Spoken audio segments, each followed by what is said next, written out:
Pernikahan yang tak diinginkan. Bab 108. 64. Karena hujan deras yang mengguyur sejak siang, Azarin memutuskan untuk tidak keluar rumah seharian.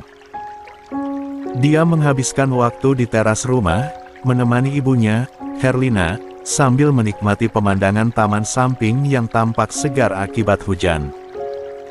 Percakapan hangat mereka mencairkan suasana dingin hari itu. Di tengah obrolan mereka, suara bel pintu tiba-tiba berbunyi, menginterupsi kebersamaan tersebut. Azarin segera berpamitan dan bergegas ke ruang tamu untuk membuka pintu. Di hadapannya, berdiri seorang pria asing dengan raut wajah sopan. "Apakah ini rumah Bu Azarin?" tanya pria itu ramah. "Betul, saya sendiri. Ada yang bisa saya bantu?" jawab Azarin. Pria itu langsung menyodorkan sebuah amplop coklat. "Ini, Bu, undangan dari Pak Yai di pondok pesantren." Azarin menerima amplop itu dengan antusias. Melihat stempel resmi di bagian depan amplop, dia langsung paham ini adalah undangan penting. "Oh, baik. Terima kasih banyak," ucapnya dengan senyum tulus. Setelah pria itu pergi, Azarin menutup pintu dan membuka isi amplop tersebut sambil melangkah kembali ke teras samping. Saat matanya membaca baris demi baris undangan, raut wajahnya berubah serius, seolah-olah sedang mencerna sesuatu. "Siapa tadi, Nak?" tanya Herlina penasaran saat Azarin kembali duduk di sampingnya. "Kurir, Umi," jawab Azarin, matanya masih terpaku pada surat undangan itu. Herlina mengangguk pelan sambil membentuk bibirnya seperti huruf O. "Ini undangan dari pondok pesantren, Umi. Besok ada acara Maulid Nabi. Umi mau ikut ke sana gak?" tanya Azarin, akhirnya mengalihkan pandangannya ke ibunya. "Pondok pesantren tempat kamu sekolah dulu?" tanya Herlina memastikan, dan Azarin mengangguk. "Ya, boleh, Nak. Umi juga sudah lama gak ke sana," jawab Herlina dengan antusias. Azarin tersenyum, perasaan rindunya pada suasana pondok pesantren itu ikut menghangatkan hatinya. "Kamu sudah lama gak ke sana, ya, Nak?" tanya Herlina, mencoba menggali cerita lain dari putrinya sambil menikmati suasana tenang di teras. "Sudah lama sekali, Umi. Terakhir, waktu Aza lagi pusing banget soal rumah tangga. Saat itu Aza udah resmi cerai. Rasanya gak tahu harus gimana, jadi Aza pergi ke pondok, cari ketenangan. Alhamdulillah, setelah curhat sama Pak Yai, hati Aza lebih ringan," jawab Azarin dengan nada penuh syukur. Herlina tersenyum bangga, melihat bagaimana putrinya memilih jalan yang bijak di tengah fase terberat hidupnya. Bukannya merutuki nasib, Azarin justru mendekatkan diri pada hal-hal yang menenangkan jiwa. "Kamu makin dewasa, ya, sekarang, Nak," puji Herlina dengan penuh kebanggaan. "Umi benar-benar bangga sama kamu." Azarin tersenyum mendengar ucapan ibunya. "Masalah itu guru terbaik, Umi," ujarnya sambil menatap jauh ke depan. "Apa yang dulu sempat menghancurkan aku, justru membuat aku lebih kuat untuk menghadapi hari-hari sekarang." Herlina mengangguk setuju. "Betul, Nak. Masalah itu ujian dari Allah untuk mendewasakan kita. Yang penting, kita selalu ingat, setiap badai pasti ada pelangi setelahnya." 65. Azarin menghela napas lega, merasakan kekuatan baru dari percakapan sederhana itu. Dia yakin, perjalanan hidupnya, meski penuh liku, tetap ada hikmah yang bisa dia syukuri. Makanya, Umi selalu bilang sama kamu, kalau ada masalah, cerita sama Umi. "Jangan dipendam sendirian," ujar Herlina lembut, menatap putrinya dari samping. Azarin tertawa kecil, mencoba mengalihkan rasa harunya. Aza gak pernah mau jadi beban buat Umi. Sudah cukup Umi melahirkan, membesarkan, dan mendidik Aza. Masa iya, setiap ada masalah, Aza lari ke Umi lagi? Herlina tersenyum, lalu mengusap tangan Azarin yang tergeletak di atas meja. Cerita apapun masalahmu itu bukan beban buat Umi, nak. Malah Umi senang dan bangga kalau bisa jadi teman cerita kamu. Azarin diam sejenak, menatap ibunya dengan senyum tipis di bibirnya, merasakan hangatnya cinta seorang. Ibu, jangan pernah ragu, ya. Umi selalu di sini untuk mendengar, tambah Herlina dengan penuh kasih.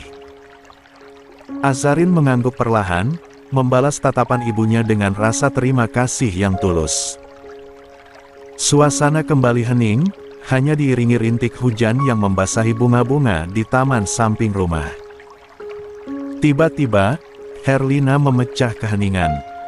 Oh ya, nak, hubungan kamu sama Din gimana sekarang?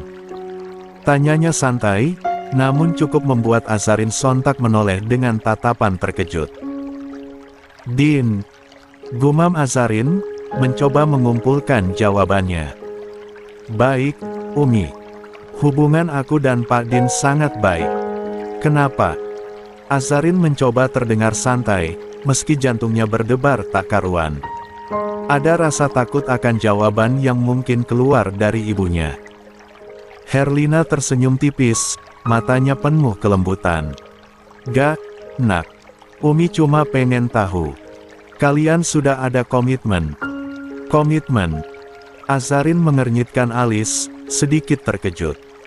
Dia tertawa sumbang untuk meredakan suasana. Belum, Umi.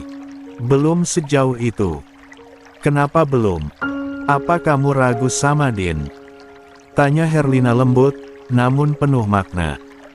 Azarin menggeleng pelan. Bukan ragu, Umi. Justru semakin aku salat, semakin yakin hati ini. Dia menghela napas panjang, lalu mengalihkan pandangan ke arah taman yang masih basah oleh hujan. Cuma, rasa takutku jauh lebih besar. Aza udah coba melawan, tapi ketakutan itu masih ada. Aku takut banget memulai semuanya dari awal lagi.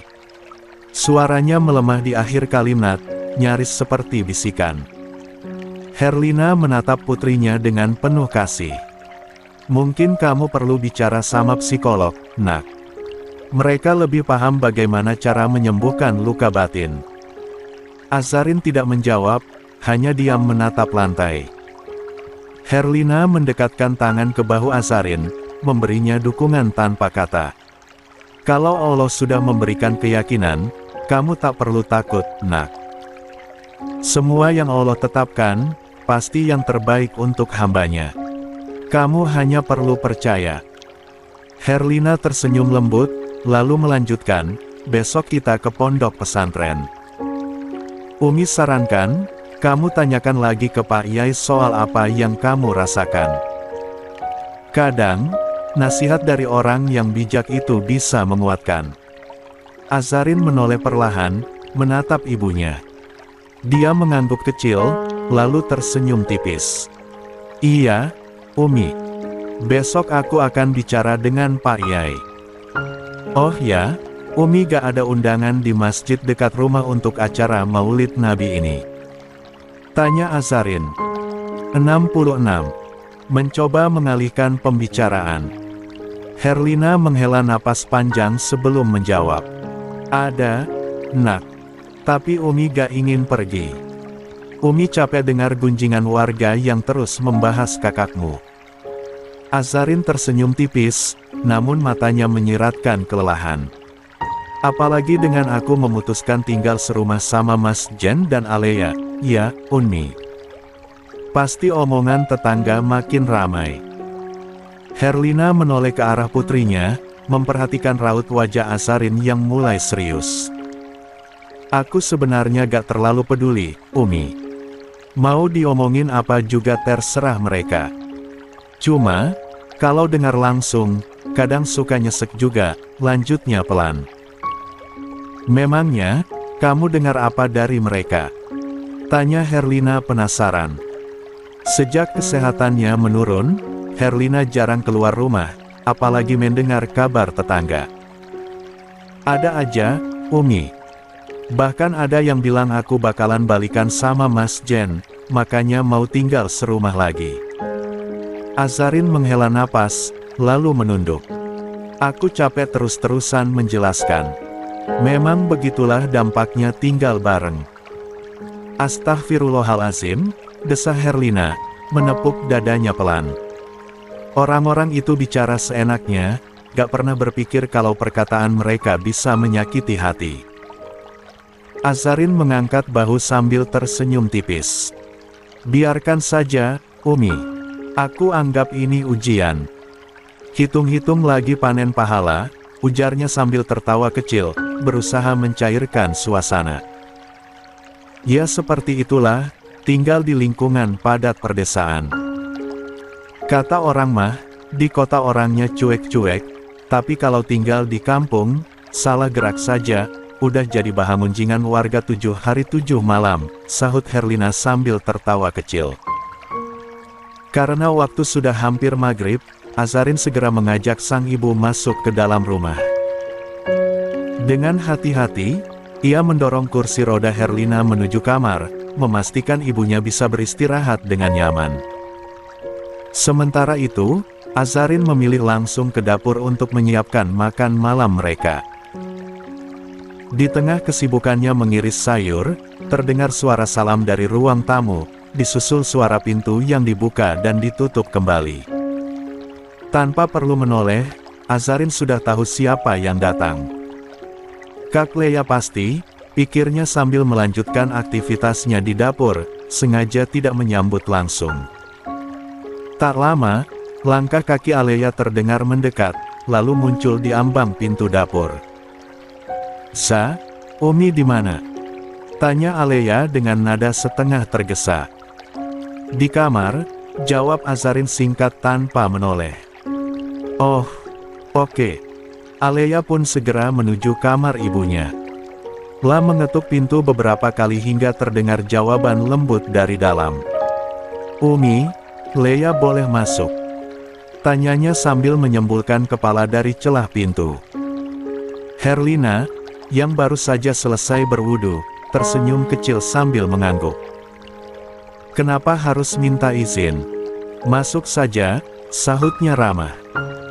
Aleya tersenyum tipis sebelum melangkah masuk dan menutup pintu di belakangnya. Dia berjalan mendekat, lalu duduk di samping Herlina yang menepuk kasur sebagai isyarat agar anaknya duduk lebih dekat. "Umi, aku mau bicara sesuatu," ucap Aleya, suaranya sedikit bergetar. "Soal apa?" tanya Herlina, tatapannya penuh perhatian. Aleya tak langsung menjawab. Ia meremas-remas tangannya yang diletakkan di pangkuan, seolah sedang 67. Mengumpulkan keberanian. Herlina, yang mulai merasa waktu maghrib semakin dekat, mencoba mendesak dengan lembut. "Ayo, nak. Apa yang mau kamu sampaikan? Sebentar lagi maghrib, loh." "Anu, Umi," Aleya tampak ragu, sesekali menggigit bibir bawahnya. "Aku tadi datang, tapi nggak sendirian." "Siapa yang kamu ajak?" tanya Herlina, keningnya sedikit berkerut. "Elsa," jawab Aleya pelan, hampir seperti berbisik. "Elsa siapa?" tanya Herlina, kebingungan. "Elsa, adiknya Mas Jen," ucap Aleya akhirnya, dengan suara lemah. Raut wajah Herlina langsung berubah. "Adiknya Mas Jen. Kenapa dia ikut denganmu?" tanyanya, nadanya terdengar lebih serius kini. Aleya hanya menunduk, mencoba merangkai jawaban yang tepat di tengah rasa gugup yang mendera. Aleya mulai menjelaskan dengan hati-hati alasan mengapa dia membawa Elsa ke rumah ini. Dia bercerita bahwa Elsa diusir ibunya karena masalah besar. Sepanjang bicara, Aleya merasakan kegugupan luar biasa, takut jika ibunya akan mengambil keputusan yang sama, mengusir Elsa dari rumah mereka. Herlina mendengarkan dengan raut wajah tegang, namun tetap diam tanpa menyela. Alasan apa yang membuat ibunya sampai hati mengusirnya? Itu pasti bukan hal sepele, tanya Herlina akhirnya, nadanya penuh penasaran. Alea, yang enggan mengungkap kebenaran sepenuhnya, memilih memberi alasan bahwa Elsa diusir karena ketahuan menggunakan uang sekolah untuk bersenang-senang. Herlina terdiam, mencoba mencerna penjelasan putri sulungnya. Namun suasana mendadak berubah saat Azarin membuka pintu kamar dengan langkah tergesa-gesa. Wajahnya tegang, dan pandangannya langsung tertuju pada Alea. "Kamu sengaja bawa Elsa ke rumah ini. Apa maksudmu?" tanya Azarin dengan nada tajam, matanya memicing menahan emosi. "Apa sih? Aku cuma..." Alea mencoba menjelaskan. "Cuma apa?"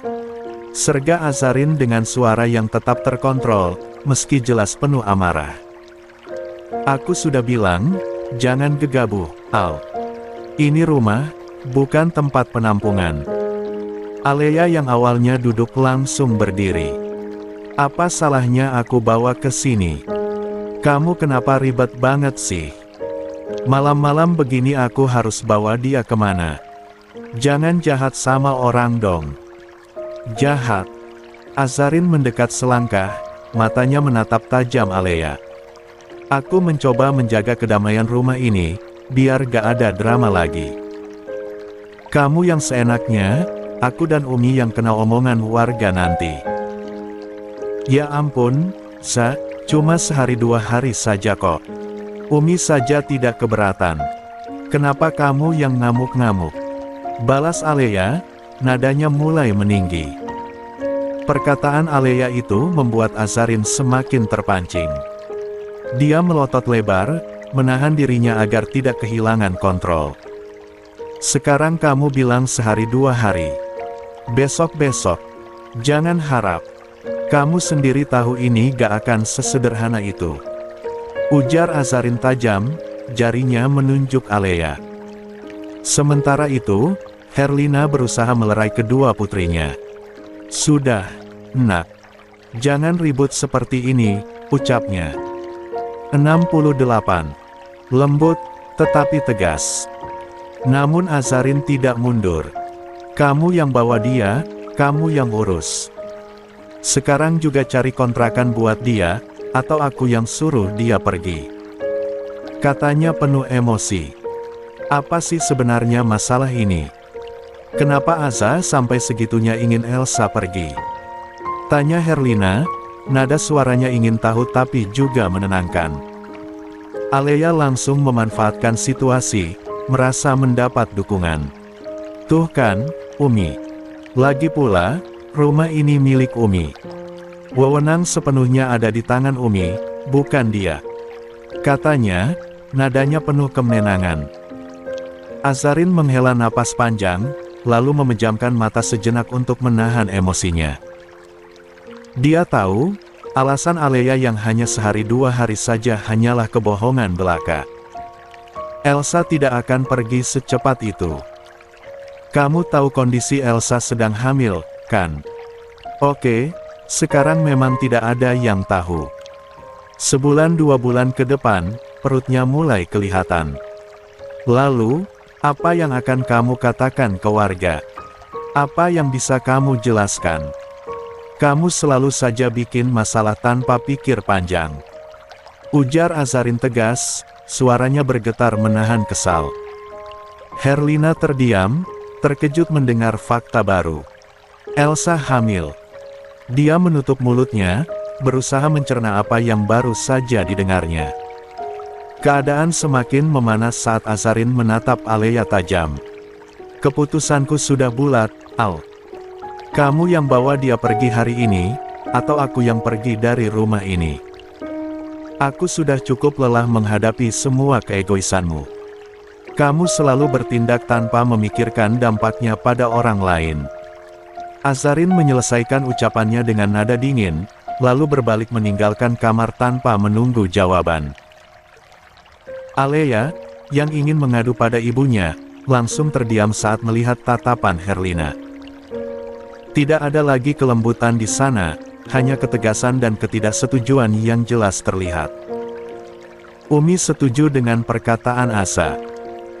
Kamu harus segera mencarikan tempat tinggal untuk Elsa hari ini juga, ujar Herlina dengan suara tegas, tak bisa diganggu-gugat. Umi, Alea mencoba membela diri, tapi Herlina mengangkat tangannya, meminta putrinya diam.